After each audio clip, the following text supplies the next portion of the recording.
उदित जी मुंबई से। राधे राधे महाराज जी यदि हमारी आसक्ति किसी एक इष्ट भगवान में हो, पर जिन गुरु के प्रति हमारे मन में गहरी आसक्ति हो उनकी इष्ट भावना किसी अन्य भगवान में हो, तो ऐसी स्थिति में साधक को क्या करना चाहिए? गुरु भगवान की आराधना करोगे तो तुम जिसमें प्रेम करते हो, यदि वास्तविक तुम प्रेम करते हो तो उसी की प्राप्ति हो जाएगी। यदि अगर सही आसक्ति नहीं हुई तो गुरु प्रदत्त मंत्र नवीन इष्ट की आसक्ति पैदा कर देगा। दोनों बातें हो जाएंगी। जैसे आप राम जी से प्यार करते हो, श्याम जी वाले गुरु जी हैं, तो आपको राम जी की ही प्राप्ति होगी उनकी आराधना करने पर। और यदि अभी राम जी से प्रीति नहीं हुई, केवल कह रहे हो, तो फिर श्याम जी का मंत्र जाते ही श्याम जी में प्रीति होने लगेगी। संत और गुरु की आराधना कल्प तरु के समान है, जो चाहोगे वो प्राप्त हो जाएगा। ऐसा नहीं है कि रामोपासक संत का आश्रय लो तो श्यामोपासक भक्ति में बाधा पड़ जाएगी, या श्यामोपासक संत का आश्रय लो तो राम भक्ति की उपासना में बाधा पड़ जाएगी। ऐसा नहीं है। संत कल्प तरु है, जहां जो आराधना करता है सबका पोषण होगा। अब हम प्रियालाल के उपासक हैं और कौन नहीं आता यहां, तो हम सबको हृदय से कहते हैं, सबको हृदय से नमन करते हैं और सबके हृदय को संतुष्ट करने की चेष्टा करते हैं, तो सबको सुख मिलता है, सबको सुख मिलता है। कोई ऐसा यहां से नहीं कि मैं अमुक उपासक था और इनके पास आया तो असंतुष्ट हो गया। अगर वो काली का भी उपासक है तो मामा कह के ही भावुक होकर के निकलेगा। वो ऐसा नहीं होगा कि वो असंतुष्ट हो जाए कि मैं और उपासक हूं और ये और उपासक है। संतों के यहां ऐसा नहीं होता। संत कल्प तरु होते हैं, जो भावना लेकर जाओगे उसी की पुष्टता हो जाएगी, वही आपकी भक्ति बढ़ जाएगी। ऐसा ना सोचो कि गुरु और इष्ट की आराधना करते हैं तो हम जो इष्ट चाहते हैं उस इष्ट में बाधा पड़ जाएगी। ऐसा नहीं होता। मिली सैनी जी जयपुर से। राधे राधे महाराज जी परदोष दर्शन या परदोष चिंतन में क्या क्या शामिल है? सब कुछ।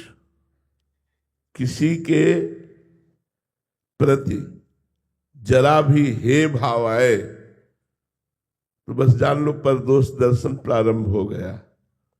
हे भाव ना कर, सब में भगवत भाव आवे। भगवत भाव के सिवा और जो भी दर्शन हम करते हैं वो सब दोष दर्शन ही करते हैं।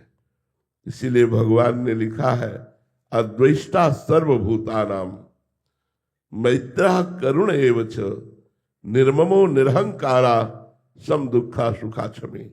मुझे कौन भक्त प्रिय है? जो अद्वैष्टा, समस्त भूतों में दोष रहित दृष्टि। तो दोष रहित दृष्टि क्या होती है? श्री राम में सब जग जानी, करो प्रणाम जो जुग पानी। सारा जगत भगवत स्वरूप है, इसके सिवा और हम जो कुछ देखते हैं वो सब दोष दर्शन ही है। सुनहु तात मायाकृत गुणर दोष अनेक। कहां तक वर्णन करे? गुण या उभय न देखी, देखी स्वविवेक। सबसे बड़ा गुण है न गुण देखना न दोष देखना, भगवत बुद्धि करना। सब भगवान के स्वरूप है ऐसा मानना। इसके अलावा जो हम देखते हैं उसमें गुण दोष बुद्धि हो ही जाएगी। गुण में स्तुति और दोष में निंदा। जहां स्तुति निंदा के चक्कर में पड़ा तो माया प्रपंच उसे फंसा लेता है और उसके हृदय को मलिन करके कामादि दोषों से युक्त कर देता है। इसलिए परदोष दर्शन, परदोष चिंतन, परदोष कथन, परदोष श्रवण, ये सब वर्जित है परमार्थ में। जहां पर चर्चा शुरू हो भगवत चर्चा के सिवा, वहीं रोक देना चाहिए। तब सुख हरिवंश गुण नाम रसना रटत और बहुवचन अति दुखदानी। भगवान की चर्चा के सिवा जहां किसी व्यक्ति की चर्चा हुई तो या गुण दोषमयी चर्चा होगी, या राग होगा या द्वेष होगा। इसलिए गुण दोषमयी चर्चा का त्याग करके सबको भगवत स्वरूप मानना, यही मूल समझ लीजिए। अलग अलग कहां तक वर्णन करे? सुनो तात मायाकृत गुण और दोष अनेक, कहां तक वर्णन करे? इसलिए भगवत बुद्धि सब में रखना निर्दोष बुद्धि है। भगवत बुद्धि के अलावा और भी जो देखेंगे वो सब दोष में दिखाई देगा।